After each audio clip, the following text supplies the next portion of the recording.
Bonjour les fous de la food. Ici, c'est Virginie Legrand, chef à domicile épicurienne et hyperactive avec un parcours très atypique. Dans mon podcast, Passion sans modération, vous retrouverez tous les 15 jours des personnalités implantées dans la gastronomie d'aujourd'hui, des vrais amoureux du goût et de la vraie cuisine, des experts, tous enrobés d'une passion communicative. On parlera terroir, saveurs, créativité, artisanat. On vous racontera des histoires qui croustillent, des initiatives qui pétillent et qui font briller les yeux. Et on en a bien besoin aujourd'hui. Dans ce podcast, vous allez rencontrer des passionnés qui aiment partager, des entrepreneurs qui aiment se renouveler. Vous allez pénétrer dans les coulisses d'un monde délicieux, nourri aux convictions individuelles et aux engagements collectifs. Vous êtes curieux ? Alors installez-vous à notre table et on va se régaler tous ensemble. Passion sans modération, c'est le podcast chaleureux où la gastronomie devient un langage du lien, des choix et de l'audace. Aujourd'hui, je vous propose une conversation qui va bien au-delà de ce que l'on met dans l'assiette. Ici, on ne parle pas simplement cuisine, on parle regard, émotion, hospitalité. Parce que derrière chaque produit et chaque savoir-faire, il y a une vision et une philosophie et une personnalité surtout. Et c'est là que la gastronomie devient passionnante, en tout cas pour moi. Aujourd'hui, mes invités du jour, Frédéric Chanal, cofondateur de la SAS InnoWine, qui a pris le pari de donner vie à une signature unique, rouge cabosse, l'alliance audacieuse d'un AOP Côtes-du-Rhône aux arômes naturels de cacao. Bonjour Frédéric. Bonjour Virginie, merci. Nathalie Brosset, fondatrice de l'IP, sa vision est de donner une lecture œnologique au monde des épices et principalement pour celui du poivre qu'elle s'attache à faire vivre comme un passeport sensoriel. Bonjour Nathalie. Bonjour Virginie.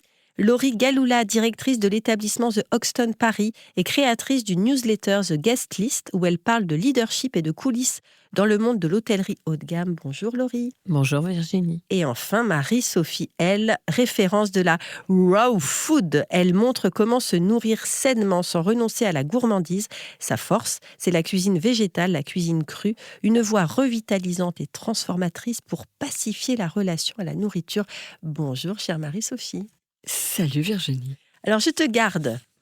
Tu dis que un jeûne a été un moment clé dans ton parcours. Est-ce que tu peux nous raconter ce que ça t'a révélé, en quoi ça t'a transformé à l'intérieur de toi?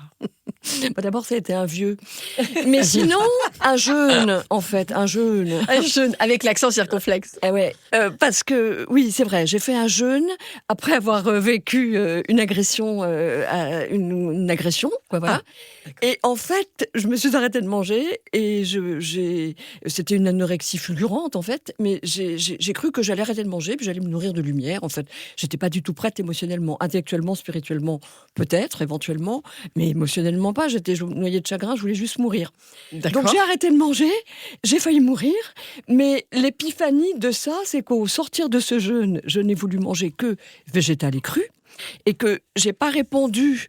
C'est pas été un concept « Oh, je vais manger cru pour être plus blanche que blanche, plus pure que pure », pas du tout. J'ai mangé végétal et cru, c'est vraiment un appel du cœur, du corps, complètement instinctuel. Et j'ai découvert après qu'il y avait des gens qui mangeaient cru, effectivement, qui avaient l'air de bien se porter. Je suis tout de suite allée aux États-Unis pour les voir. Voilà. Donc l'épiphanie, c'est que du coup, je n'ai plus pu manger que végétal et cru. Maintenant, je remange du cuit. Je vais au resto, tout ça, je me mélange. Je danse. Et ça, c'était il y a combien de temps, cette révélation, cette révolution t'as raison. nutritionnelle? Révélation, révolution, c'était il y a 14 ans, je crois. 13 ou 14 ans. On y reviendra. Merci. Nathalie, toi, tu as eu le déclic avec le poivre. Est-ce que tu peux nous expliquer la genèse et quand as-tu compris que ce n'était pas une simple épice, mais vraiment un univers que tu as voulu explorer? Alors moi, j'ai découvert... Déjà, je suis née dans le monde des épices. Je suis une double culture méditerranéenne, donc baignée par les épices, déjà toute petite. Moi, j'ai fait des études parallèlement, plus tard évidemment, d'œnologie. Et ce déclic avec le poivre s'est fait lors d'une dégustation. Je trouvais vraiment le parallèle, en fait, à savoir comment je pouvais parler d'un vin et comment je pouvais parler d'un poivre et les associer tous les deux. En fait, ils portent le même langage. On va parler de terroir, de cépage, enfin voilà. Et donc, c'est plutôt un langage commun, une résonance, en fait, entre les deux. Et à quel moment tu as décidé d'en faire ton métier ? Ça fait très longtemps que je fais ce métier. Dans l'épicerie fine, ça fait 28 ans que je suis dans l'épicerie fine. Moi, j'ai monté donc l'IP il y a 4 ans et du coup, je me suis vraiment spécialisée dans le poivre parce que j'ai trouvé vraiment cette résonance-là lors de dégustation. Voilà, je suis jurée sur des concours de vin.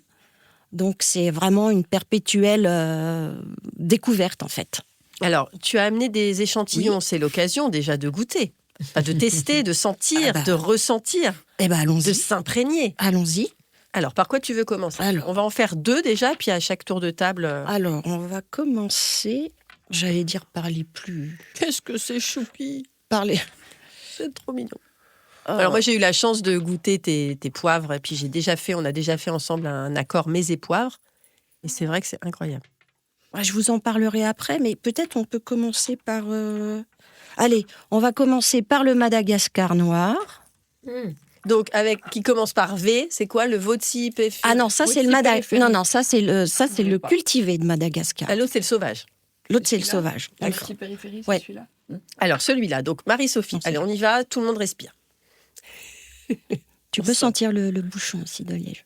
C'est comme les bougies, en fait, c'est Oui. le couvercle. Donc ça c'est le cultivé. Ça c'est le sauvage. Mais ça, le petit périphérie, moi, c'est mon préféré. Ah, moi aussi, depuis... j'adore. Il est extraordinaire. Ouais. Il est extraordinaire, c'est celui-là. chouette. C'est le même poivre. Hein. Ouais, Qui- moi, Voilà. mon frère en fait Ouais. Madagascar. Ouais. Je connais un peu. Et comment tu sources ? Ah, ça, j'adore. Je source en fait depuis le temps que je fais ça, on va dire. Moi, j'ai des acheteurs qui sont sur place, que je connais depuis très longtemps. J'ai des partenaires avec qui je travaille depuis plus de 15 ans. Et puis après, justement, je source en fonction de tests d'échantillons que je fais amener. Tous les poivres que je sélectionne sont goûtés. Et approuvé. Et approuvé, voilà. Donc, par rapport aussi à tout ce qui est traçabilité, qui concerne le numéro de lot, la DDM, enfin, toutes ces choses-là. DDM, Ah, date limite. date de... Je sais plus. Ah bah voilà. Ah bah voilà. Date, non, date De consommation. de consommation Oui, ultime. Enfin, c'était voilà. juste l'acronyme, voilà, ce que signifiait l'acronyme, c'est mon côté prof de lettres. Voilà, c'est ça. Je suis un peu obsessionnelle. Merci beaucoup. Date de Frédéric. durabilité minimale. Voilà. Voilà. Mais je savais plus. Très bien. Merci. Cherchez. Frédéric, Voilà. alors toi, associé donc avec audace quand même un AOP Côte-du-Rhône à des arômes naturels de cacao, est-ce un geste créatif ou vraiment une volonté de disrupter dans l'univers du vin, dans l'univers du vin, qui est très académique en général? Alors, je me dois de préciser, je suis en aucun cas à l'origine de la recette. J'ai juste eu la chance de la découvrir. Donc, Olivier Marotte était chimiste agroalimentaire. En 2011, il tire sa révérence et il décide d'être passionné par le vin. Il décide de s'installer dans les hauteurs d'Aix-en-Provence en tant que caviste. Et le hasard fait qu'il se retrouve avec un maître chocolatier. Donc, tout ça pour vous dire quoi ? Olivier, le créateur de Rouge Cabosse, était avant tout un chimiste. Un chimiste à quelque part, il est artiste, il manipule, il réfléchit, donc il crée. Donc à 100%, c'était de la création. Après, par voie de conséquence, le mélange, l'association, le hasard que je viens de vous exposer, son voisin maître chocolatier, a fait qu'effectivement, Rouge Cabosse, à l'heure d'aujourd'hui, est un produit totalement disruptif. Donc c'est avant tout un geste créatif de sa part. Très bien. Alors, on essaye de... Tu l'ouvres, je pose la question à Laurie, et puis tu ouvres la bouteille et on va déguster. Donc on est sur une base d'un AOP, Côte-du-Rhône, millésime 2023, donc 3 cépages, Mourvèdre, Grenache, Syrah, donc déjà sur une base très intéressante, point de vue neuroleptique. On va chercher des arômes naturels de cacao sur la fève. Et ce produit s'apprécie frais, température d'un blanc, 10-12 degrés idéalement. Bon, alors on y va. Ah ouais. Alors après, il faut... Ah oui, c'est fort. Ça fait très Porto. Ouais. Ouais. Ça... On dirait presque un vin muté, en fait. Oui. Un Un vin Maury. cuit. ou un- Ouais. Alors, Ouais. Maury, bravo, très bien, parce que Maury, ça a été la remarque d'un sommelier, un grand sommelier. Je ne citerai pas la maison, et effectivement, il a fait le parallèle. On peut faire aussi un parallèle avec le Porto, si ce n'est qu'effectivement, là, donc, les arômes de cacao sont très présents. Donc, en bouche, sur le premier rapport, c'est On sent le vin. Et puis très rapidement vient effectivement une légère sucrosité et ces arômes de cacao qui tapissent un peu le palais et qui perdurent, qui restent sur la longueur. Et après, il faut se projeter avec des fromages de caractère. Ça agit un peu comme un exhausteur de goût. Un petit roquefort. Un bleu. Alors, fromage de caractère, bleu d'Auvergne, roquefort, gorgonzola. Oh, Gorgonzola, comté. Bon, après, on ne va pas tous les faire, mais voilà, des fromages de caractère. En apéritif avec ou sans charcuterie, magret, foie gras, figue, donc effectivement sucré-salé. Quel est le pourcentage d'alcool ? On est à 16 degrés. Et pour finir, dessert fruité, dessert chocolaté. Et on a beaucoup de clientes qui adorent le melon et qui ont remplacé le Porto par rouge cabosse. Donc voilà un petit peu tous les moments de plaisir avec lesquels on peut associer. Merci beaucoup Frédéric. avec grand Alors plaisir. Nathalie, elle veut nous faire goûter le petit poivre fumé là. Non, c'est le poivre frais de Campote. Poivre Ça, c'est frais. un poivre qui a été égrappé, poivre vert de Campote, donc Oh, première d'accord. maturité du poivre, qui a été égrappé C'est bon, ça. et qui est conservé dans du sel et qui se mange Ouais, comme ça. je l'ai goûté déjà, tu l'avais mis là. C'est fou, hein. Donc, tu mets Très, ça très bon. sur une viande, tu Frédéric, mets ça sur... Et toi qui fais 20 poivres, par rapport à rouge cabosse, tu verrais une association Eh intéressante. ben moi, je le verrais bien avec le rouge de Campote, D'accord. que tu peux sentir d'ailleurs. Moi, je veux bien. Merci. Ça, c'est la complète maturité. Et ça, c'est la toute première maturité. Donc ça, sur une burrata, sur des tomates. La particularité de rouge cabosse, ça apprécie température plutôt d'un blanc, 10-12 degrés, D'accord. frais. Très bien, bon à savoir. Voilà. Laurie, alors, toi, tu parles d'un luxe immersif et vibrant. Comment tu définis concrètement cette nouvelle génération de luxe ? Et qu'est-ce qui a changé dans l'attente de tes clients ? Alors, effectivement, je parle de ce luxe-là. Je pense qu'avant, on était plus standardisé, un peu plus classique, un peu plus dans des codes. Et aujourd'hui, on se rend compte qu'il y a un vrai changement d'attente de la part des clients qui est plus authentique, plus immersif. Les clients, ils ont une recherche de vivre un moment et plus simplement de séjourner pour séjourner. Et on voit l'arrivée notamment d'hôtels lifestyle comme le mien ou comme d'autres, hein. On peut parler de Mama Shelter, de Braque dans le top luxe et j'en passe. Et on va vraiment à ce moment-là rentrer dans une expérience totale de A à Z, de l'entrée. On va vivre, je ne sais pas, des expériences bien différentes. Avant, bon, voilà, on va dans un hôtel de luxe, bien évidemment, pour y dormir en partie et pourquoi pas aller au restaurant. Aujourd'hui, on va dans un hôtel de luxe parce qu'il y a un événement, parce que dans le lobby, il y a un DJ connu et on va avoir une fête qui va nous inspirer, nous donner envie d'y aller, ou alors un événement culturel, une expo où on va faire venir des artistes. Enfin, on va faire vivre ces moments un peu différents et je pense que c'est les nouvelles attentes de nos clients. D'accord. Merci beaucoup, Laurie. Marie-Sophie, on revient sur toi. Toi, tu as créé le concept de RAW. Alors, R-A-W, qui veut donc dire cru, gastronomie. Tu as fait ce jeu de mots. Alors, J'adore. j'ai pas créé Ah. la raw food. La raw food, elle existe depuis les années 60. Mais tu deviens l'ambassadrice. Bah, disons que j'ai créé la gastronomie, je l'ai mise en équation de façon gastronomique. Donc, je me suis permis de créer ce nom qui ressemble à ce que j'ai créé, uniquement pour identifier. Mais c'est très joli. Et du coup, comment tu t'émerveilles, comment tu cherches à émerveiller aussi le public qui goûte les plats crus ? Et surtout, j'aimerais savoir quels sont les produits qui t'inspirent le plus à travailler. Bah, tous les produits, toutes les graines, les algues, les fruits, les légumes, les noix, tout ce qui peuple le monde végétal, en fait. Donne-nous des exemples de recettes que tu fais. Ah, bah là, j'ai beaucoup travaillé avec le Psyllium. Tu vois le Psyllium sur tous les réseaux. J'ai créé un psy-cake. Un matin, il y a 1 an, je crois, ou 2, je ne me rappelle plus. J'ai une nuit de Noël. J'ai dit, je pourrais jamais manger du cake au citron. Et j'ai eu une envie de cake au citron. Et le lendemain matin, je faisais le psy-cake au citron, qui est un des gâteaux les plus, fait en 5 minutes, même sans électricité. Et c'est génial, c'est vraiment génial. Mais je peux le dire d'autant plus que moi, les recettes, je les reçois en fait. J'ai des envies qui me poussent au ventre, comme ça, qui me font saliver. D'ailleurs, je salive là. Et puis du coup, la recette, elle vient. Mais enfin, c'est quand même moi qui fais la vaisselle, le montage. Je sais qu'en cuisine, Non, c'est mais lourd. Même si j'ai de l'inspiration et que l'inspiration, on la contrôle pas, on l'accueille. En tout cas, c'est pas l'univers qui te fait la vaisselle. C'est pas l'univers qui me fait la vaisselle. Mais je dois avoir des bons guides, je dois avoir un chef par là qui voilà, parce que j'en fais de la pâte à modeler. Donc tu me demandes un truc, je lis une recette, il y a des musiciens, ils lisent une partition, ils entendent le grand orchestre. Moi, je vois des trucs, des machins, des lignes, moi. Alors que je lis une recette, je sais ce que ça goûte. Et là, par exemple, on enregistre, on est le 13 avril. C'est quoi le produit de saison par excellence qui les te fait kiffer? asperges, les fraises, enfin, voilà. Maintenant, j'arrive à Paris, je vois tout ça sur les étalages, mais dans mon île, c'est tellement différent. Alors, raconte-nous Moi, ton je suis à île. Buena Vista. J'ai planté 1500 arbres sur une terre stérile. Parole d'honneur, j'ai transformé une terre stérile, mais je sais même pas comment. Là, j'ai même pas décidé, j'ai pas rationalisé. J'ai planté, j'ai entendu plante, j'ai planté. Ah, tu as entendu Et c'est un jardin- l'injonction de Non, te ouais, dire de c'est un planter. jardin d'Éden. Et on m'avait dit, elle pourra pas planter, ils sont tous foutus de ma gueule. On dit, elle pourra rien planter. Non, y a attends, pas de terre. c'est qui ce île? Les gens de Buena Vista. Et je suis están orgullosos de ello, de mí.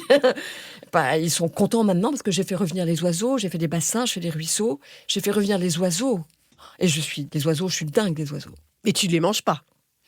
Du coup, Non, les oiseaux, non, C'est parce pas qu'ils sont végétal. ils sont trop hauts, j'arrive pas à les attraper.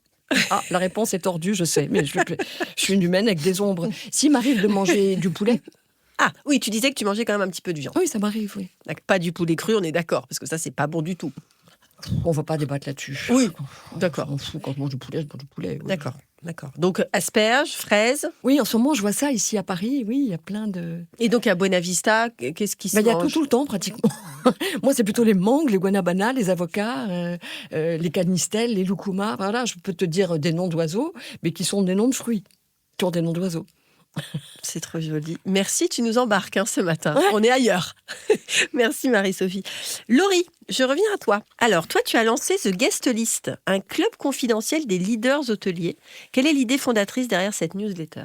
Qui est Oui. très chouette. Merci. Écoute, j'ai lancé ça très, très, très récemment. L'idée, c'était...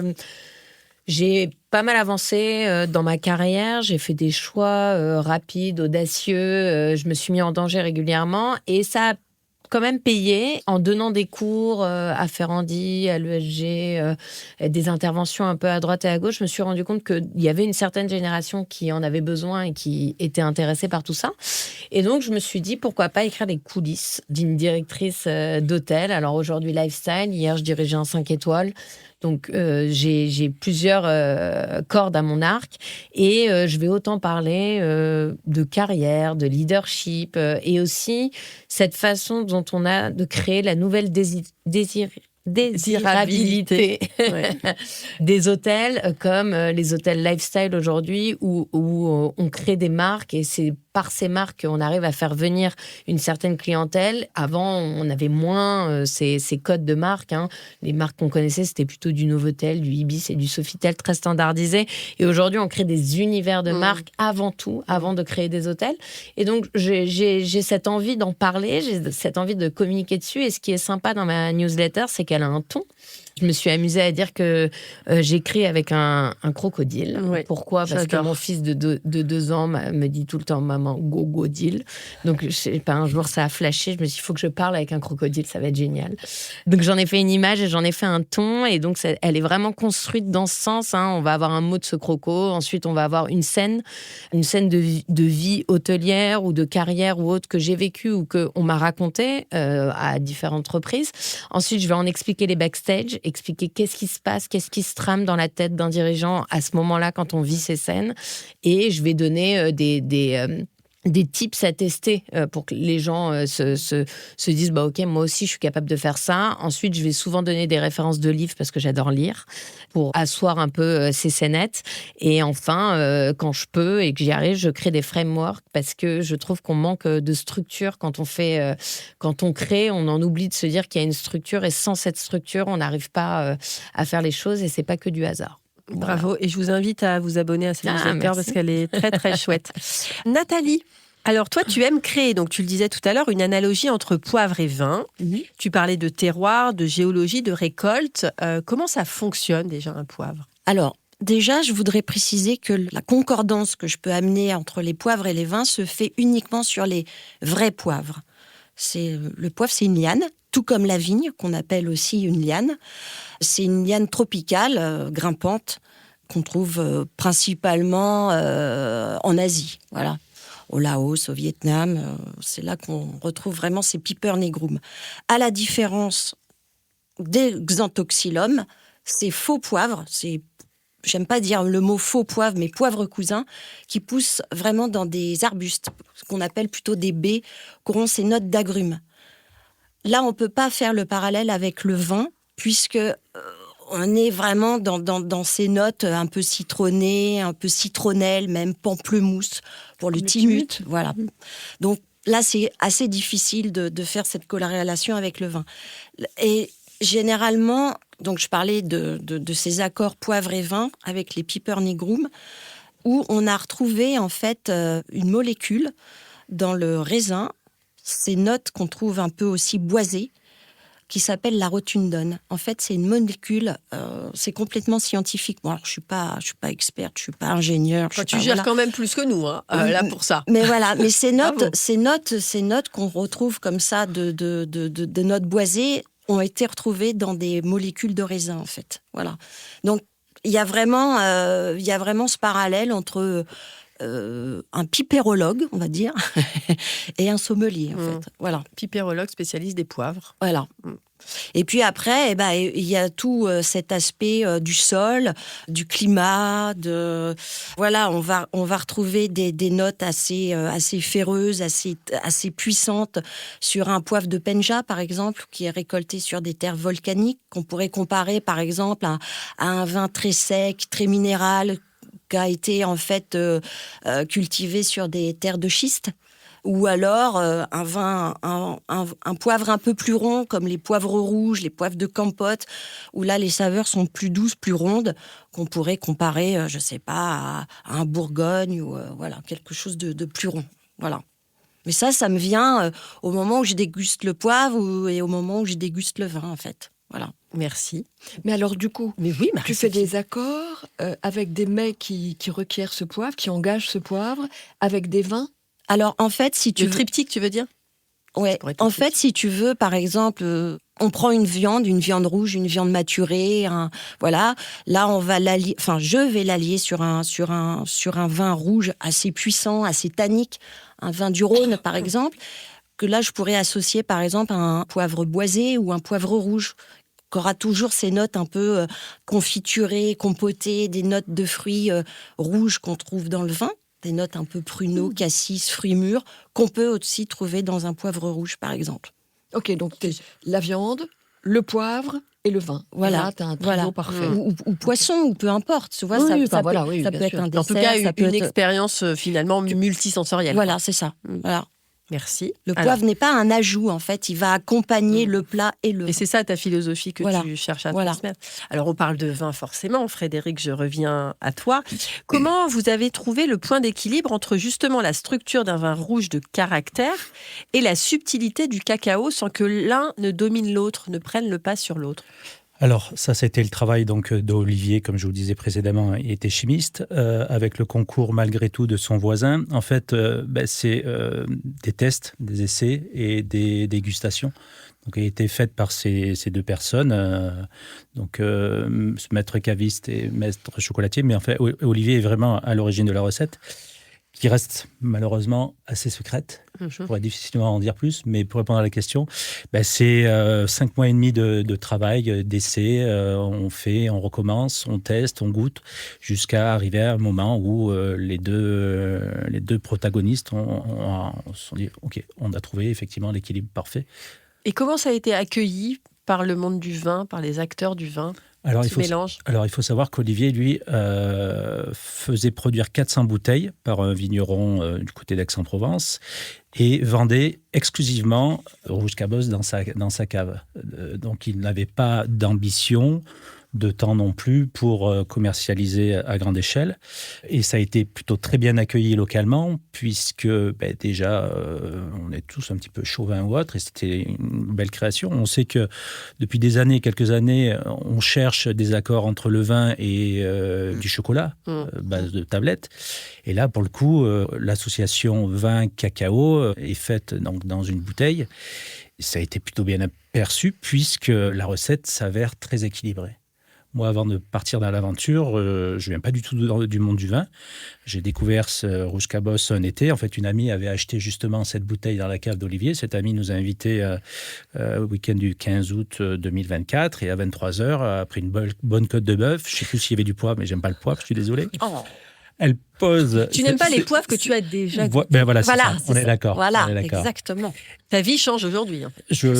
De ce que j'ai senti, c'est possible. C'est pas à son goût, ce qu'on apprend aux enfants. Ouais, tout à fait. C'est t'ai coupé, ce que pardon. j'ai dit. Hein. Donc, tu es Je arrivé n'aime le soir. pas le poivre. Je n'ai pas dit que c'était pas bon.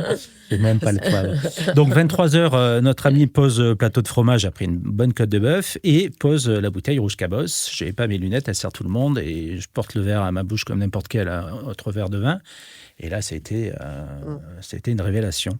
Et la perception, pour avoir fait pas moins de 6 salons ces derniers temps, ces 12 derniers mois qui sont écoulés, 9 personnes sur 10 nous disent « Waouh, c'est surprenant C'est surprenant. ». Voilà. Alors Complètement. attention, on a le droit de ne pas aimer, mais... Mais moi, je l'ai goûté. On s'est rencontrés sur un salon, le salon du Sans chocolat d'ailleurs. ouais, tout à Et fait. effectivement, c'est scotchant. Alors après, On c'est assez aime ou on n'aime clivant pas. en fait. Ouais, voilà. C'est Ouais. ça. On aime ou on n'aime pas. C'est ça. Mais c'est une découverte et c'est le but aussi Voilà. de ces rencontres. Donc la perception et la surprise. Mm. Et notamment sur les jeunes générations 20-30 ans.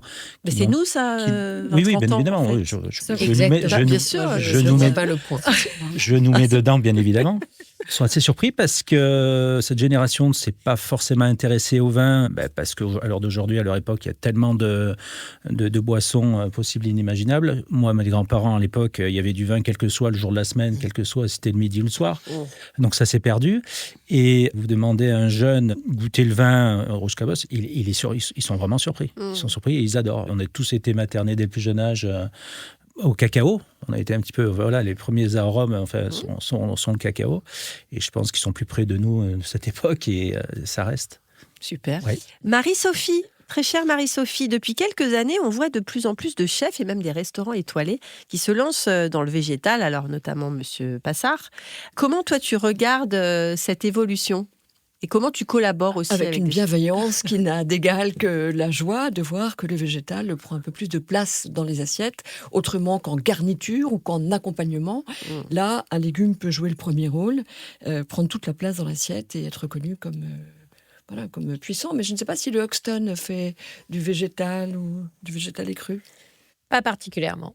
On est une brasserie française et c'est pas forcément ce sur quoi on est axé. Alors après, en tant que personne, ça ne m'empêche pas d'apprécier et Vous vous d'aimer sentez- le végétal et le cru, mais c'est pas forcément Pour la carte, la clientèle que j'ai. la carte de resto, vous vous sentez obligé de mettre toujours une partie quand même végétarienne ? Il y a au oui, moins oui, un plat bien végétarien. évidemment. Mais ce que je veux dire, c'est que la carte C'est- n'est pas axée Bien là-dessus. sûr. Et pour autant, la chef adore Lise et elle aurait un intérêt à. Après, il faut bien évidemment faire avec la clientèle. Il y a toujours cette volonté de se dire, est-ce qu'on va pas éduquer les clients ?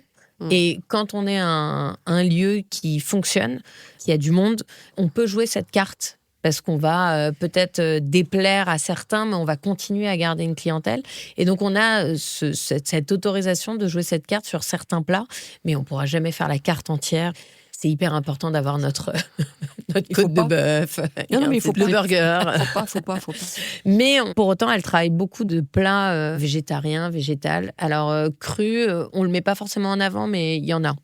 Et alors cru, effectivement, il faut sortir de la crudité. Ah oui, alors parce que Est-ce que tu peux nous refaire un petit point ? Parce que la crudité, la salade de carottes, c'est bon, mais enfin bon. Moi, il n'y a aucune salade. Dans le premier livre qui est paru chez Albin Michel il y a plus de 10 ans, il n'y a aucune salade. Je ne parle pas de salade. Je parle d'une cheesecake, je parle de teriyaki, je parle de terrine, je parle de plats, je parle de gâteau. J'ai fait un l'opéra en opéro. L'opéro. Absolument incroyable. L'opéro. Tout a l'air cuit.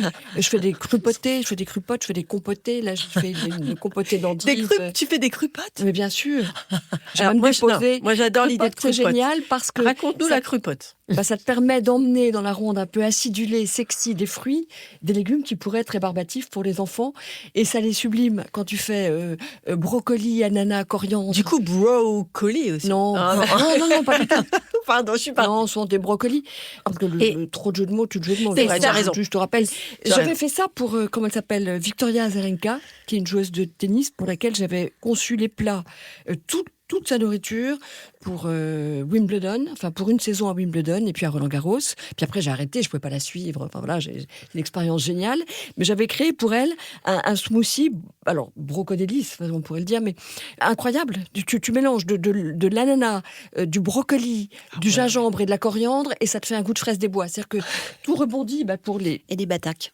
Ah, vas-y, fais-moi goûter Alors, la on va, bataque. voilà, Attends, on donc sent là, le tu bataque. penses que la crupote, je la donne à mon fils de 2 ans et demi, ça fonctionne? Oh, mais je peux même te dire, alors je vais te le dire. Et te Ah, mais je l'assume, veux. que tu lui fais manger du chou au petit-déj.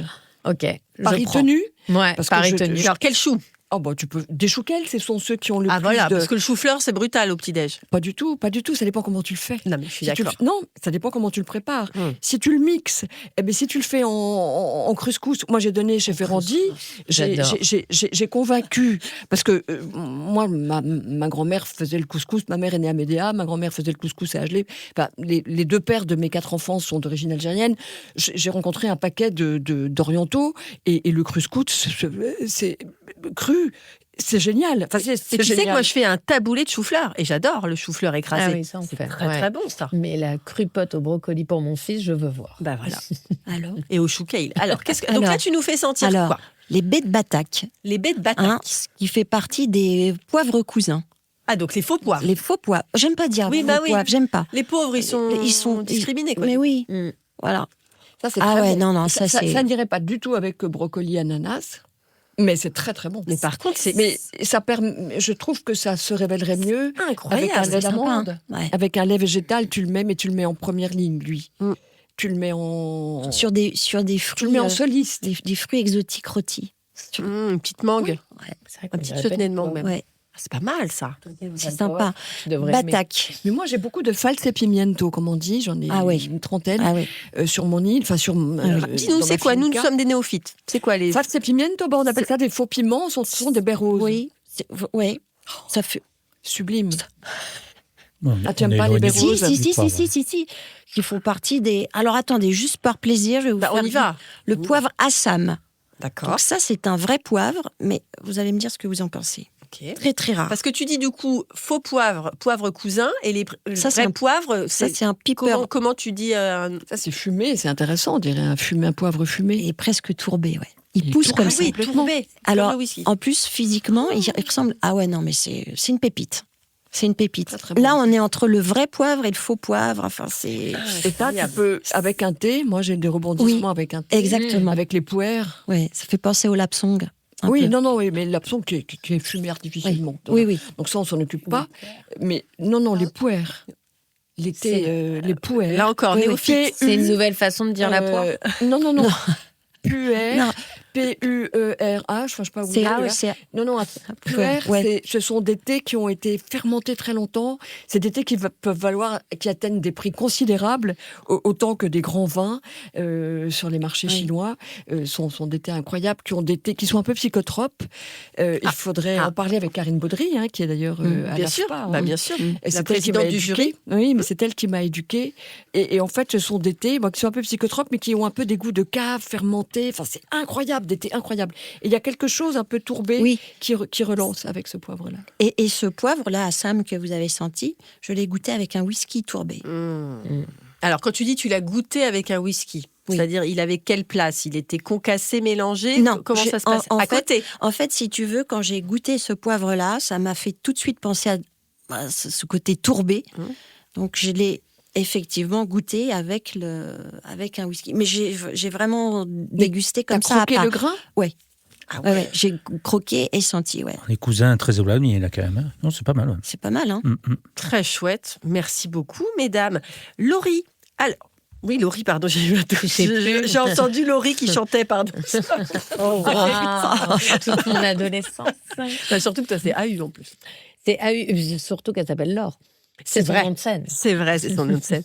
Alors, moi, j'aimerais qu'on parle un petit peu de l'intelligence artificielle et de la Yes. technologie et comment justement ces révolutions numériques ont transformé l'expérience client sans déshumaniser le service. Comment vous vous adaptez à tout ça? Alors, on va dire les choses. Elles n'ont pas encore transformé quoi que ce soit, pour être très honnête. Il faut savoir J'aime bien que le encore. Voilà, il faut savoir que l'hôtellerie, on est toujours un peu à la ramasse sur ce genre de choses, de par les populations qui travaillent en hôtellerie et aussi de par les populations qui voyagent. En fait, on va avoir tout type de personnes qui vont voyager, d'une personne âgée à une personne jeune et dynamique. Et dans cette intelligence-là, c'est important de se dire que l'IA, ça n'a pas parlé encore à tout le monde, même si c'est aujourd'hui, demain, et c'est inévitable, c'est encore plus gros que l'arrivée d'Internet, l'arrivée de l'intelligence artificielle, c'est extraordinaire. Moi, ce que je vois de très très fort dans l'IA et que ce sur quoi je travaille déjà, c'est pas réellement de changer l'interaction avec le client. Parce que je pense que ça doit rester humain. Ça doit rester dans une relation humaine avec de l'émotion à la clé, comme je disais avec ce nouveau luxe attendu. En revanche, dans le back, donc dans ce que les équipes vont faire en back, là, il y a un vrai intérêt à travailler avec de l'intelligence artificielle. Il y a un vrai intérêt à utiliser des use cases, donc d'enlever des frictions qu'on a. C'est quoi un use case ? Un cas d'usage ? Un cas d'usage où on a l'habitude d'avoir un travail un petit peu plus laborieux, je ne sais pas, dans le traitement des emails, de demande de réservation. Pour gagner en productivité, en fait. Voilà, quand c'est redondant, effectivement, l'intelligence artificielle est utile. Elle peut nous servir à plein d'autres choses. Elle peut nous servir en amont d'un séjour, dans le questionnement de demander au client la raison pour laquelle il viendrait chez nous, et dans ce cas-là, d'être en capacité, alors là, il y a un côté un peu plus commercial, mais aussi être en capacité de lui proposer un upsell, de lui proposer une expérience client qui va être adaptée à la venue du client, de s'adapter au mieux à sa venue. Je prends un exemple, moi qui ai maintenant 2 enfants, un de 3 mois, un de 2 ans et demi, on se rend vite compte que l'hôtellerie n'est pas forcément adaptée. Mais si en amont, on m'a posé la question de est-ce que vous voulez que je vous commande vos couches pour éviter que je me trimballe mes couches ou mon lait et ainsi de suite, et ben là-dessus, on va gagner. Mais tout ça, ça a un vrai intérêt en amont du séjour déjà, et aussi vraiment en back-office. Je pense à plein d'autres cas. Travailler sur toute cette gestion d'email. Moi, je pense aussi à la partie onboarding des collaborateurs, parce que moi, j'ai 2 clients. J'ai mes collaborateurs, on en a 150 ou 160. Et de l'autre côté, j'ai mon client final qui, lui, vient dans l'établissement. En tant que directrice générale, je travaille aussi pour mes collaborateurs. Et eux, on a toute cette partie RH, onboarding. C'est important d'accompagner un collaborateur quand il arrive dans un établissement. Il a toujours à peu près 200 questions, ce qui est normal. Il connaît pas les process de l'établissement, il connaît pas les règles, il connaît rien. Et là, on va avoir un intérêt à mettre de l'intelligence artificielle, où on va former un agent, on va dire, à qui on va donner toutes les informations sur l'établissement, les horaires, ce qu'on fait dans l'établissement, comment, je sais pas, on encaisse un client, comment on fait un check-in, comment on l'accompagne en toute la chambre. pédagogie, en fait. Voilà, moi j'appelle ça process, mais et parfois j'ai du vocabulaire très hôtelier. Et le collaborateur, il va pouvoir chatter avec cette intelligence artificielle et avoir toutes ces réponses. Et ben, on va gagner et en productivité et on va le mettre à l'aise et on va l'aider. Et le dernier cas que j'adore avec l'intelligence artificielle et que j'aime me dire que ça va beaucoup nous aider, c'est dans toute la gestion conflit. Que ce soit entre des collaborateurs ou avec des clients, il y a souvent des conflits, des plaintes et autres. Et si on leur donne une zone d'autonomie avec un cadre qu'on va aussi mettre dans une intelligence artificielle, bah ça va leur donner le cadre très concret de ce qu'ils ont le droit de faire, comment ils peuvent communiquer avec le client et leur simplifier la vie, où c'est des moments qui sont très compliqués pour les collaborateurs. De savoir répondre à une plainte client, c'est pas toujours simple. Et si tu es aiguillé dans le sens que l'hôtel veut prendre avec le bon vocabulaire, bah, tu as gagné énormément. Tu as gagné en confiance. Ça va être beaucoup plus facile d'aller parler avec un client et de défendre ton point que quand tu es seul, livré à toi-même. Donc, c'est dans tous ces cas-là où je vois la force de l'intelligence artificielle, mais vraiment pas en direct avec le client, parce que je pense que ça va dénaturer la relation. Oui, et que du coup aussi cette IA démultiplie maintenant nos envies d'être dans le rapport à l'autre. Oui, et l'hôtellerie, c'est inévitable. Bien sûr, l'hospitalité, tu vas t'accueillir. Je ne vais pas faire nettoyer la chambre par un robot, même si parfois on va se faire aider par... Vous connaissez l'aspirateur là, qui tourne par terre. Oui. Bon, bah, il ne nettoie pas les angles. Oui, c'est vrai. Au bout d'un moment, c'est vrai, on n'a pas tout. Voilà. Et puis le nombre de fois où j'ai vu cet aspirateur cogner dans les pieds d'un client, c'est quand même très dommage. Ouais, ça fout mal. Donc voilà, on avance, mais on n'y est pas. Ok, très intéressant. Frédéric, alors le marché du vin est très très concurrentiel, on le sait. Comment justement vous avez construit une distribution qui est cohérente, qui est désirable, qui est séduisante, attractive, avec un positionnement qui est tellement disruptif et singulier? Donc, On est allé chercher, enfin, à l'heure d'aujourd'hui, on a 90 revendeurs entre Monaco, Cap d'Agde et Chambéry. Et 70% sont des cavistes, 20% d'épicerie fine, 5% fromager, 5% chocolatier. Donc déjà, ce qui témoigne des accords possibles est très intéressant. De ce fait, on est allé effectivement en épicerie fine pour une clientèle qui est en quête qui est déjà à la base gourmande, sur une clientèle qui est en demande de nouveautés et qui a un palais relativement fin. Et les salons, effectivement, on dénote énormément sur des salons de la gastronomie. On a fait plusieurs salons, notamment celui à Toulon, Bacchus, il y a 15 jours. 3 jours, dimanche 14h, on a fait sold out. Pourtant, on nous avait dit, attention, Toulon, Bacchus, c'est un beau salon. C'est un peu des fous furieux. Et effectivement, on s'est retrouvé à prendre des commandes tout le dimanche après-midi et qu'on a posté dès le lendemain. Donc, sur des salons de gastronomie, vous avez la clientèle qui va parfaitement bien avec notre produit. Alors, du coup, c'est vrai que la bouteille, là, on ne la voit pas, on la verra en photo, mais tu peux décrire la bouteille qui est très, très élégante. Donc, au regard de l'originalité et de la qualité du produit, Olivier, puisque encore une fois, c'est Olivier aussi qui a songé au contenant. Donc, il est parti sur une bouteille cubique de 50 centilitres. Très souvent, même des clients nous disent « Waouh, mais ils viennent sur le salon, ils ont été attirés non pas pour la curiosité haute, mais la bouteille, une notion de curiosité. » Et on nous dit « Mais c'est un flacon de parfum. » C'est ça. C'est un flacon de parfum. Nous, lorsque l'on vend, on précise aux gens « Bouteille vide, surtout, vous ne la videz pas. » Il y a une espèce de bec verseur. Par nos clientes, on met de l'huile d'olive par la suite. La bouteille est belle, elle reste dans la cuisine. Ça rappelle ce moment-là, où est-ce qu'on l'a acheté ou autre. Donc ça, c'est bien pour nos partenaires, c'est la publicité. Quand, le contenant reste dans la cuisine. Et ça permet d'assaisonner, d'avoir un contenant beau qui permet d'assaisonner les salades le reste de l'année. Est-ce que tu peux nous donner le prix public ? Donc le prix de vente conseillé chez ces différents partenaires distributeurs est à 34 € TTC. Ou sur la côte, quand on se rapproche un peu de Monaco, on flirte avec les 40, voilà. Mais le prix public moyen courant, c'est 34 € TTC. Ok, d'accord. Merci beaucoup, Frédéric. Avec plaisir. Nathalie, alors toi, tu es membre de réseaux comme Elles sont Food ou Ladies Wine. Que t'apportent ces communautés pour ton expertise et finalement ta visibilité également ? Par rapport au nom, vous avez bien compris que c'était des associations de femmes. Ces réseaux, en fait, ça me permet de... Même si je suis associée en fait avec quelqu'un qui s'occupe de toute la partie qu'on ne voit pas forcément, mais toute la partie informatique, technique, des choses où là j'ai un petit peu plus de mal. Ça me permet justement de ne pas être seule. De pas, on sait tous que être entrepreneur, c'est quand même quelque chose qu'on vit en solitaire. Donc ça permet justement de pouvoir être en groupe, de pouvoir échanger, de pouvoir se donner des coups de main, de monter ensemble des projets. Il y a pas mal de filles avec qui j'ai monté des projets. Je suis en train de continuer d'en faire. Je vais encore faire d'autres. Mais voilà, c'est vraiment de se porter des coups de main. Et puis même, à travers ces réseaux, il y a...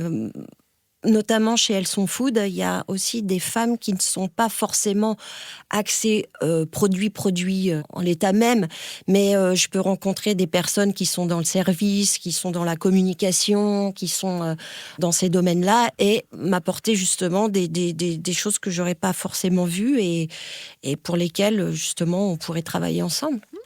Voilà. Très bien, très bien.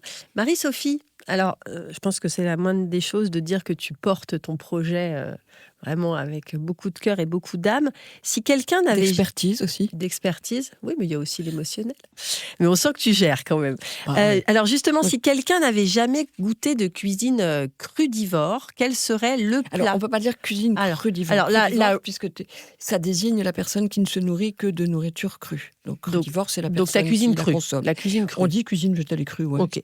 Donc, si quelqu'un ne connaît pas la cuisine végétale et crue, quel serait le premier plat qu'il devrait goûter pour avoir un vrai coup de cœur ? C'est ce que j'avais fait goûter en premier à Thierry Marx. Je m'étais dit, quand je ferai goûter ma cuisine à Thierry Marx, et je lui ai fait goûter, je lui ferai une purée de carottes crue, parce que la purée de carottes, tout simple, elle se donne, même en semoule, complètement différemment de lorsqu'elle est cuite et complètement différemment de lorsqu'elle est râpée. Elle est très dure à digérer d'ailleurs quand elle est râpée, il faut la croquer, etc. Elle a perdu toute sa vitamine C, ta vitamine A. C'est complètement aberrant. Bon. Ce qui est intéressant avec cette purée de carottes, c'est que le broyage rend le bêta-carotène complètement disponible. Or, on avait dit avant qu'il n'y avait que en cuisant les carottes qu'on libérait la biodisponibilité du bêta-carotène. C'est absolument faux. Elle est en plus exacerbée, sa transmission est exacerbée par un petit peu d'huile. Quand on rajoute un tout petit peu d'huile essentielle d'orange ou de mandarine, eh bien, ça va redonner à la carotte les notes de tête qu'elle aurait pu perdre selon sa fraîcheur, etc. La mandarine ne se la ramène pas du tout en tant que mandarine et ça fait quelque chose, mais vraiment d'absolument éclatant. Un tout petit peu de poivre noir, un tout petit peu de piment de Cayenne, mais à peine pour réchauffer. Alors moi, je mets pas mal de votre périphérie, mais bon... Parce que c'est celui avec lequel j'ai une plus grande affinité. Et là, c'est comme si le poivre noir et le piment de Cayenne sautaient. Ils retrouvaient une jeunesse avec la mandarine.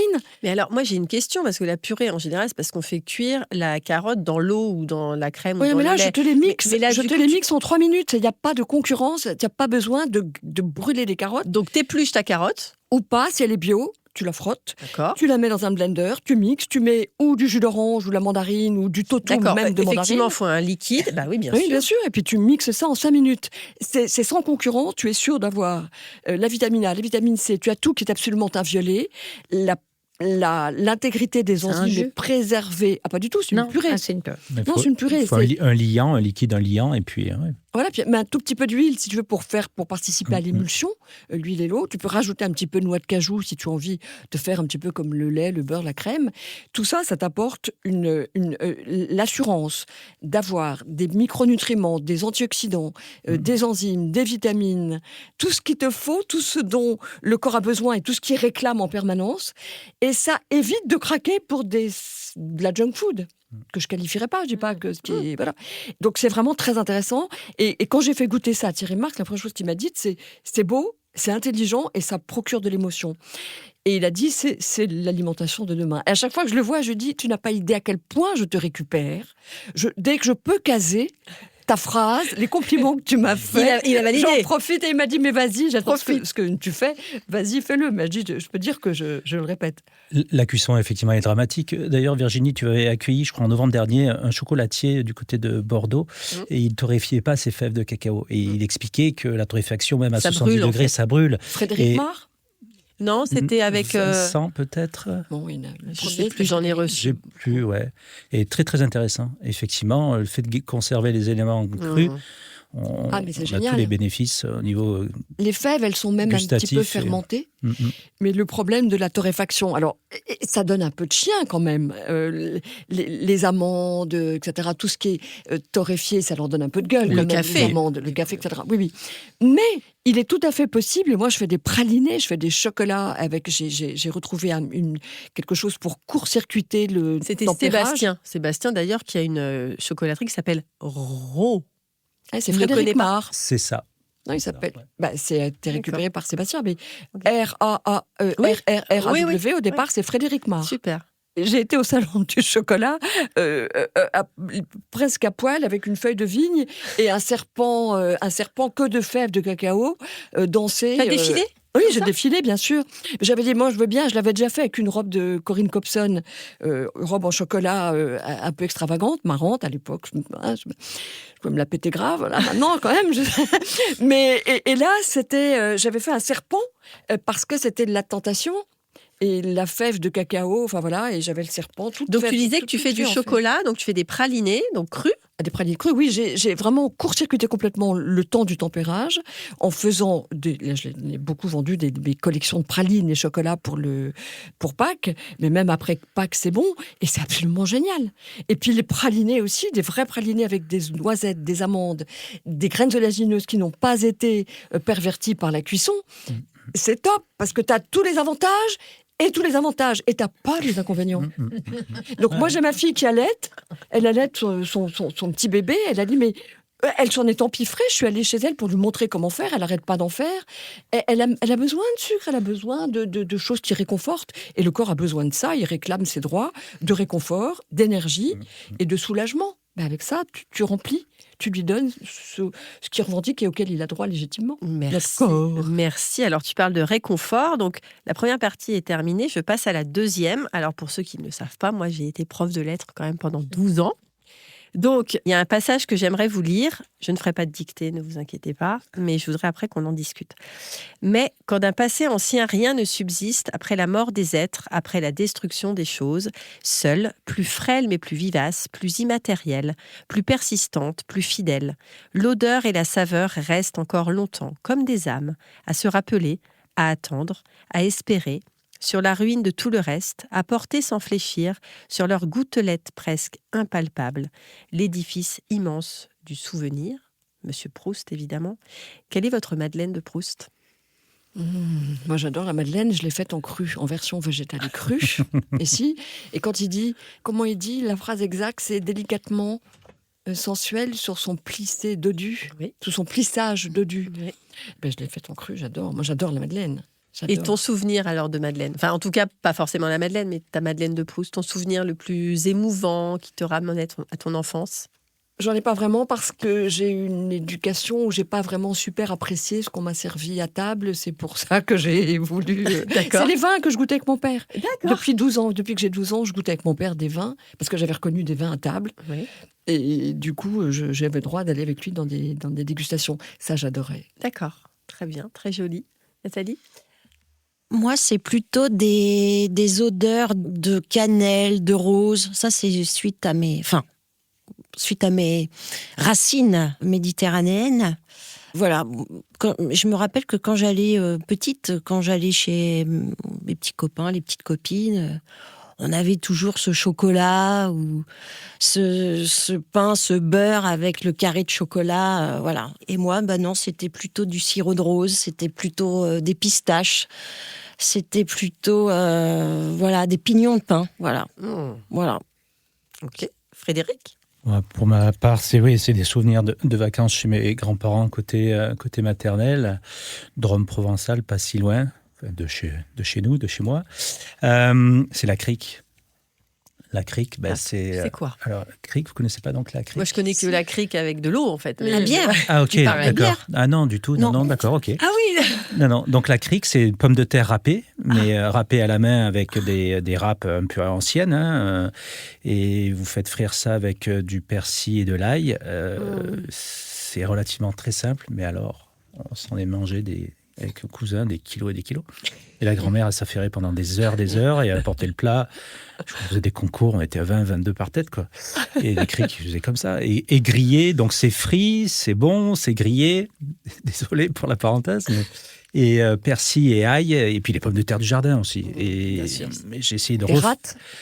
Non, parce que c'est trop petit. Alors les râtes, c'est pareil, c'est très bon les râtes. Non, là c'était des grosses pommes de terre. Et depuis, je vous parle de ça il y a 40 ans. Et j'ai essayé de refaire ça chez moi, mais je suis jamais arrivé à ce résultat-là. Alors c'est vrai que ma râpe était pas rouillée comme celle de la grand-mère, ça devait apporter quelque chose. Et puis surtout la variété de pommes de terre. Donc non, c'est vraiment la crique. Ouais. La crique, tu Ouais. vois, tu as appris à 4 femmes ce oui. qu'était la crique. Eh oui. Magnifique. Regardez sur Internet, je pense que vous trouverez. Et toi, Laurie ? Alors, je suis assez embêtée avec cette question parce que mon aliment préféré, c'est des endives. Je mange tout le temps et tu non-stop. n'as pas à culpabiliser, tu me regardes avec un air...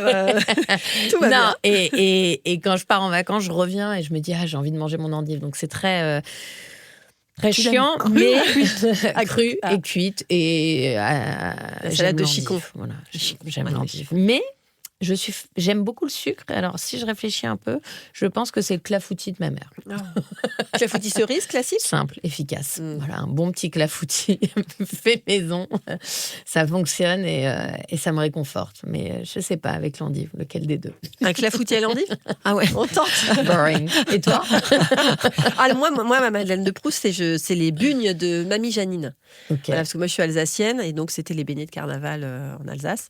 Et ma grand-mère Janine, qui a quand même 101 ans, Ah, on l'adore. et qui vit toute seule chez elle. On a été faire Pâques avec elle, on lui a amené une petite bouteille de champagne, on a mangé des Allez. œufs en chocolat. Mamie Janine, 101 ans. Incroyable. Petite pensée pour Mamie Janine. Ah, Génial. Allez, Voilà. Bravo. bravo Jeanne. Bravo. Incroyable. Mais ça, c'est parce qu'elle a toujours bu son petit vin, son petit Riesling, son petit truc, ça conserve. Ouais. Hein, Et oui, faut le t'as dire. raison. T'as Faut le raison. dire. Bon, donc voilà, Mamie Janine, je t'aime. Alors, comment vous imaginez la gastronomie dans quelques années, la gastronomie française dans quelques années? Marie-Sophie. Moi, je peux absolument pas répondre à cette question. J'en sais absolument rien. Je suis au présent. Je suis là où je suis. Et Mais en fait, je n'ai aucune connaissance tu sur la portes une gastronomie. parole. Tu portes une parole quand même. Bon, j'aimerais que la gastronomie puisse accueillir la gastronomie de façon un peu plus pertinente. Carrément de l'accueil tout de suite, tout court, parce que c'est hyper pertinent. Mais les gens sont de plus en plus prêts quand même. Tu J'en sais rien, dépoussières. Parce que comment tu es accueillie, Je toi? marche devant, donc je me prends un peu les flèches dans le dos, mais je suis accueillie. Je sais pas comment je suis accueillie. Je sais que les gens qui goûtent trouvent ça incroyable. Et c'est-à-dire que tu ne peux pas mettre en évocation mentale quelque chose que tu ne connais pas. Parce que ça va convoquer les sens d'une façon complètement différente de ceux que tu connais et de ceux à quoi tu es habitué dans la cuisine cuite. On ne peut pas prétendre connaître les légumes quand on les fréquente que cuits. Il y a vraiment, ils se révèlent avec un profil organoleptique et puis une vivacité, une impétuosité, une audace quand ils sont crus. Une ratatouille, par exemple, n'a rien à voir. Mais non, mais la ratatouille, je l'ai montré sur un plateau de télé, mais c'est absolument génial. Mais la ratatouille, quand tu vas faire marronir les trucs, ils deviennent tous marrons, ils réduisent, etc. dans l'huile, c'est peiné, c'est péché, c'est pénible. Alors que là, tu les masses avec le sel, ils vont rendre du jus, ils vont juste s'attendrir, s'assouplir, ils vont garder toutes leurs couleurs, leur vivacité, leur audace, leur impétuosité et leurs vitamines. Et alors tu te dis, mais pourquoi on les a cuits, nom d'une pipe? En bouée. Bah oui. Donc là, voilà, et là tu manges ça et ça te saute aux papilles. Ça te saute aux papilles dans toute son impétuosité crue. Et en plus, pour la santé, c'est nickel. Je sais pas. Très bien, très bien. Les autres, quel rapport à la gastronomie vous avez? Moi, je suis pas inquiet pour le devenir. Certes, les jeunes générations ont moins de temps, depuis quelques temps déjà, de cuisiner, les mœurs sont changées. Mais aujourd'hui, on a Internet et les recettes se retrouvent. Pour moi, in fine, elles ne se perdront pas. Et les gens qui ont envie auront accès et pourront continuer à faire vivre effectivement les. Ça me touche beaucoup les ce que tu dis. Parce que mes recettes ne sont pas toutes sur Internet. Beaucoup ont été copiées-collées mal avec des fautes de français. Tu as écrit combien de livres? J'en ai écrit un, mais j'en écrirai plus. Maintenant, tout est vivant dans mon encyclopédie. Parce que c'est justement mes recettes. Tu peux avoir la recette. Ok, mais il y a la façon. Moi, quand je raconte une recette, je te rends autonome. C'est-à-dire que je te raconte toute la façon. Je te rends conscient de la mise en équation. Ce qui fait que tu peux remplacer tel ingrédient par tel ingrédient. C'est la liberté. J'invente des protocoles qui sont des recettes maîtresses ou des protocoles qui peuvent être interchangeables, mais c'est qu'une fois que tu as compris la structure et la façon dont tu peux devenir complètement autonome. Après, tu deviens autonome en cuisine, mais tu écoutes d'abord de la bonne musique pour avoir le son juste à tes oreilles. Ouais. Après, tu improvises. Mais si tu n'as pas entendu de la bonne musique au départ ou si tu as entendu de la... Bien entendu, oui. Ouais. Ce que je veux dire, c'est les supports qu'on connaît aujourd'hui, ils vont... Oui, qu'il y a pas de, en fait, il n'y a pas d'excuses, finalement. Exactement, pour et je ne suis pas inquiet. Et toi, Laurie, donc du coup? Alors moi, je vais plus avoir un avis restaurant. Et en gros, je pense que demain, les lieux de restauration comme on les a aujourd'hui, ça va probablement tendre vers de l'expérience et pas uniquement manger pour manger et se nourrir. Et on aura, ça peut être une expérience du cru, par exemple, 100% dans l'assiette et qu'on nous raconte une histoire et qu'on nous explique ce que ça va faire et les bienfaits que ça a sur nous. Et je pense que les bienfaits aussi vont être mis en avant petit à petit. Et je rejoins le côté Internet, mais c'est vrai qu'aujourd'hui, on a nos copains de l'IA qui sont ChatGPT et autres, à qui on peut poser n'importe quelle question et ils vont pouvoir nous répondre sur une recette, alors peut-être pas les tiennes, peut-être les tiennes, je sais pas. En tout cas, il y aura ce jeu-là, mais pour moi, l'expérience va devoir davantage rentrer dans la gastronomie de demain, même si elle y est, mais pas à 100% partout. L'expérience et l'émotion. Oui, l'expérience. L'émotion, et je rejoins ce que tu dis, parce que même par rapport, évidemment, au poivre, souvent on voit dans les recettes... prenez tel gramme de sel, tel gramme de poivre, mais on ne sait pas quel poivre. C'est vrai. Et tu fais une mayonnaise avec un vodka périphérie ou un poivron de Java ou un poivre rouge de Campote, ta mayonnaise n'aura pas du tout le même goût. Et je pense que... je trouve que les chefs, en général, ne savent pas parler des poivres.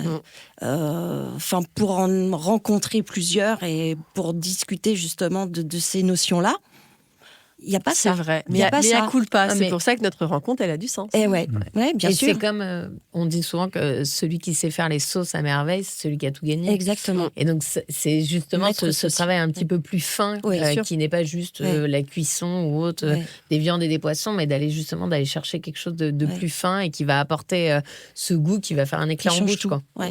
Moi, j'ai une En fait, c'est le principe de la transmission. On parlait justement d'éduquer. Et c'est vrai que moi, quand j'ai un client qui me commande ou qui revient, qui m'a dit j'ai adoré tel poivre et T'es j'aimerais. ravie, ça fait Ah trop ouais. plaisir. Ah Mais c'est ouais. pour ça qu'on fait Ah ce oui. métier. En fait, Ah hein. oui, c'est un plaisir. Et puis au-delà du poivre, raconter l'histoire du pays, comment il est récolté, par quelle peuplade, parler des Bataques, mais il n'y a que les Bataques. C'est un peuple en fait qui ne peut que récolter ce poivre. C'est les seuls autorisés. Voilà. Et il y a plein d'histoires comme ça. Bah, les histoires d'hommes, en fait. Des histoires C'est ça, on d'hommes, revient à la l'émotion, à culture l'humanité. du pays, ouais. Les voyages. Les voyages, Eh évidemment, oui. l'évasion. Et oui. Et moi, j'ai créé avec des noix de cajou, parce que la noix de cajou, elle véhicule les arômes plus. C'est comme une reine serviable, avec plus d'authenticité et sans les détourner que la crème fraîche. Donc c'est pour ça que les sauces avec de la cajou, c'est extraordinaire, parce que je fais un poivre avec la pipérine, Mhm. un vrai poivre. Ouais. Alors, ça peut être un petit périphérie, ça peut être aussi un long. Enfin voilà. Et avec l'huile essentielle de poivre noir, parce qu'elle va donner une espèce de profondeur en souterrain, un petit peu comme les basses en musique. Et puis le poivre en grain au Oui, moulin Au dernier moment. la pipérite va donner, voilà. Donc ça te fait une profondeur, un écho et une sauce aux 2 poivres, avec 2 poivres comme ça qui se. Ah, c'est génial. Oui. Tu peux Et ça faire, avec des spaghettis de courgettes. tu peux faire ton sirop de poivre aussi. Oh, Ah oui. Un sirop de poivre. Tu fais ton sirop de poivre. c'est génial, Eh ça. ouais, eh ouais. Et un sirop que tu peux mettre autant sur une viande, un poisson, Alors, Que avec un des fruits. dessert. Enfin voilà. moi, je Ouais. fais des sirops enzymatiques Mhm. avec mon poivre, avec le poivre, parce que j'ai tellement d'arbres, avec mon poivre rose, avec mes baies roses. Ouais. Donc là, Extraordinaire. t'as des enzymes du poivre Mhm. qui viennent, c'est un koso, Ouais. un koso japonais. Quel éloge du poivre. J'aime Ah, bien. j'adore oui, le j'aime poivre, bien. j'adore, oui. je suis folle du poivre. Mais oui, Contente. oui. Moi aussi. Voilà, c'est ça que Moi j'avais créé aussi. aussi autour de la Bravo, table. bravo. Qu'est-ce que, pour vous, représente la cuisine? Pour vous, cuisiner, c'est... Continuez cette phrase. Je vais terminer avec Marie-Sophie. Frédéric, j'ai envie de t'entendre. Frédéric. C'est créer du bonheur. Et puis, moi, j'adore recevoir parce que j'adore partager. Ouais, c'est créer et puis faire plaisir aux gens. Alors, je suis pas très bonne cuisinière. ce Mais qui là fait que j'ai encore, ne me passé- regarde pas, ce n'est pas grave. Tu as d'autres talents. Ce qui fait que comme je suis plutôt dans ce qui est un peu parfait, j'ai fait un CAP pâtisserie et donc je te dirais que cuisiner, c'est exécuter à merveille une recette. Mais c'est très bien. Et j'adore cette réponse. Nathalie? C'est rassembler. C'est voilà, c'est être autour d'une table, c'est partager ses émotions, dire ce qu'on ressent, ce qu'on aime moins, voilà, c'est vraiment ça. Marie-Sophie? Ben alors, je vais être un peu disruptive, là. C'est-à-dire que cuisiner, pour beaucoup de femmes et d'hommes avec lesquels je suis en contact, puisque je les accompagne sur une voie de retrouvailles avec eux-mêmes, de renaissance avec eux-mêmes, grâce à la nourriture, pour beaucoup de gens, cuisiner, c'est emmerdant, c'est long, Oui, c'est c'est une contrainte. compliqué. Les gens savent plus quoi manger parce qu'il y a des oxalates dans les épinards, il y a du sucre dans les fruits, il y a du cadmium dans le chocolat, il y a machin. Alors il faut pas ci, il faut pas ça. Ça devient un sport de combat. Ça devrait être un acte instinctuel, sauvage, génial. Se retrouver autour d'une table, ça rassemble. Ben moi je trouve pas du tout. Je trouve que ça divise de plus en plus. Si tu mets du sucre dans ton café, tu mets du sucre dans ton café. Bah oui, j'ai envie de dire juste bon. Mais tu le dis pas. Et puis toi, tu manges de la viande, mais tu sais qu'il y a des animaux derrière et que c'est pas bon, etc. Et toi, tu fais ceci, et toi, mais tu cuis beaucoup de Non, mais ça veut dire que tu t'es pas entouré des bonnes personnes à Eh table. oui, en voilà. fait. Vous avez changé de C'est ça, fréquentation. c'est ça. Ouais. Ah ouais, c'est Faut ça. arrêter. non, si, je c'est suis ça, entourée de personnes. Je vis seule sur une île et je ne Et suis voilà. entourée que D'animaux. chevaux, Ah oui, d'oiseaux. chiens, oiseaux. Ok, Et eux, ils te voilà. critiquent sur ton Non, non, sucre. pas du tout. C'est quand même dommage. Je vous parle. Non, je vous parle des gens que j'accompagne. Oui. Des hommes et des femmes Ah que ouais. j'accompagne. Et toi, dans un programme. pour toi, cuisiner. Ah ben, Pour Ouais. moi, cuisiner, c'est un acte, il y a un érotisme culinaire. Mm. Pour moi, je vais le dire là, c'est pas non plus, voilà, il en va de la bouche d'en haut comme de la bouche d'en bas. On ne doit faire rentrer dans sa bouche que ce pourquoi on salive. Donc là, c'est l'instinctothérapie. Oui, la sensualité La au sens sensualité. propre du terme. Oui, le ben, sens, voilà. ouais. Donc quand tu fais rentrer quelque chose dans ta bouche, c'est tellement intime, tu vas le faire tien. Alors peut-être qu'on fait l'amour plein de fois par jour, mais on mange 3 fois par jour. Sûr, assuré. Donc autant en jouir, Oui. autant s'en réjouir, et autant donner à notre corps ce dont il a besoin, quoi. Tu vois. Donc pour moi, c'est un acte J'ai plus le trac parfois quand je crée une recette que quand je montais sur scène. D'ailleurs, j'ai jamais tellement de trac quand je montais sur scène, ni quand je jouais. Mais par contre, quand je suis seule dans ma cuisine, à attendre les instructions et à créer une recette, là, il y a un truc, il y a comme... Waouh. Parce que Je suis t'as peur dans de un rater. état. J'ai peur de pas entendre bien. Jamais peur de rater, non. Je suis c'est excitée. vrai En fait, que- c'est une excitation. T'es pas toute seule. Tu reçois les c'est ça. recettes. Oui et non. Tu vois, il y a un Mhm. truc qui se joue, qui est très... Ça se passe dans le ventre, dans le cœur, Oui, dans mais la l'histoire de tête. canal quand même. Bon, un petit peu. Donc moi, je m'occupe quand même que mon canal il soit bien propre. Mm. C'est pour ça que je suis pas entourée des gens qui disent machin. Ouais, non, mais tout- de toute Ah façon, ben faut non, pas mais faut s'entourer de pas. ces gens-là. Mais faut tu pas, vois, ces gens-là. quand tu parles Non, mais- d'être à table, Non, mais moi, c'est- quand je vais vivre un moment de restauration, soit j'y vais pour la food en tant que telle, soit j'y Mhm. vais uniquement pour Les l'expérience et les gens avec qui Eh je vais oui. être et vivre un moment. Et dans ce cas-là, presque ce que je vais manger n'a pas d'importance. Et c'est exact. ce que je disais aussi sur la restauration de demain, c'est que tu auras soit une vraie restauration pure, la food, tu iras pour la food, ou tu iras pour l'expérience, mais ceux qui seront entre les deux, Mm. je sais pas combien de temps ils vont durer. Ouais, ouais. Moi, je parlais simplement des gens qui sont... La nourriture et cuisiner, Oui, est c'est un anxiogène. gros problème pour plein de gens. Et ce sont ceux-là que je récupère, à qui j'apprends à relationner. Parce que la relation avec la nourriture, elle dit beaucoup de nous. Ah, bien sûr. Elle ne parle oui. pas que de nourriture et d'alimentation. Bah, évidemment. Il y a tout ce qu'on fuit, il y a tout ce qu'on cherche. On se maltraite beaucoup.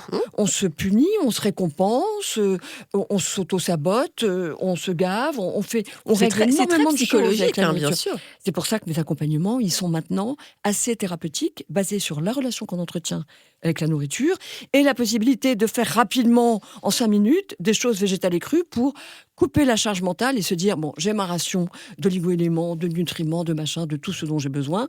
Et après, pourquoi pas aller vers un truc cuit? C'est OK. Et c'est chouette. Super. Alors, la dernière question, parce qu'après, on va être obligé de se quitter. Quelle est votre définition de la passion, Nathalie? Et oui, on part sur quelque chose de très philosophique. C'est quelque chose qui nous quitte pas, qui nous anime chaque matin, qui nous fait lever le matin, qui nous transperce, qui nous transcende, qui est là, quoi, qui est tout le temps présent, qui nous habite. Frédéric? Ouais, c'est quelque chose qui nous anime et qui ne nous demande aucun effort. On le fait par pur plaisir, par instinct même. Ouais. Laurie? Moi, j'ai du mal avec le mot passion parce que je trouve qu'il dérange souvent les gens parce qu'on a souvent la réponse de dire mais moi j'ai pas de passion. Donc moi je vais plutôt expliquer le flow qui lui est un peu différent dans la façon de voir les choses, mais c'est ce moment où on compte plus les heures et on est en train de faire quelque chose et on se rend pas compte du temps qui passe. Et pour moi, ça correspond à une passion. Et on peut avoir des milliers de passions et on peut aussi avoir des passions qui durent que 2 semaines, 3 semaines, Bien un sûr. mois. Et c'est aussi pour déculpabiliser un peu tous ces gens qui pensent ne pas avoir de passion. Très bien. Et Marie? Moi, j'aime beaucoup ce que tu viens de dire, et si c'est vrai. Moi, j'ai été dévorée par plein de passions dans ma vie. Et puis là, j'ai une passion qui est nourrissante. Donc, ça me plaît. Parce que c'est une passion, quand elle te dévore, c'est bon, tu es au service de l'inspiration tout le temps, jour et nuit. Et puis là, maintenant, j'arrive à m'en laisser nourrir, à nourrir et m'en laisser nourrir. Donc, il y a quelque chose de plus abouti, de plus calme, de plus serein, qui n'est pas la passion telle on l'imagine, échevelée, avec Ouais. des trucs de folie, tout ça. Non, j'ai plus ça. C'est une passion saine, gourmande et paisible et sereine. J'adore. Tu nous as transmis tout ça, en tout cas, ce matin. Alors, autour de la table, aujourd'hui, j'ai reçu 4 personnalités qui, chacune à leur manière, ont redéfini les contours de la gastronomie. Alors, Frédéric, qui a questionné nos repères sensoriels avec un vin très singulier. Nathalie, qui élève le poivre au rang d'expression aromatique et culturelle. Laurie, qui incarne l'art de recevoir comme une expérience profondément humaine. Et Marie-Sophie, comme figure engagée de la cuisine végétale et crue, avec une cuisine vivante, vibrante et intuitive. Donc, on a parlé expérience, dégustation, hospitalité, audace et désirabilité. Et surtout, on a parlé de l'impétuosité crue que je reprends. Merci à tous les quatre pour votre engagement. Merci beaucoup, Nathalie. Merci Virginie, merci à tous. Merci Marie-Sophie. Merci à tous. Merci Frédéric. Merci de m'avoir convié surtout. Et merci Laurie. Merci à vous tous. Ça y est, notre rencontre prend fin. J'espère que l'inspiration et l'immersion dans l'univers de tous mes invités vous ont mis l'eau à la bouche. La conversation vous a plu ? Les confidences vous ont ému ? Merci de laisser un avis et vous abonner pour ne rien manquer des prochains épisodes et pour le propulser encore plus loin. N'oubliez pas de faire un petit tour sur mon site internet communique-passion.fr et de vous abonner à ma newsletter. À très vite pour de nouvelles aventures gastronomiques.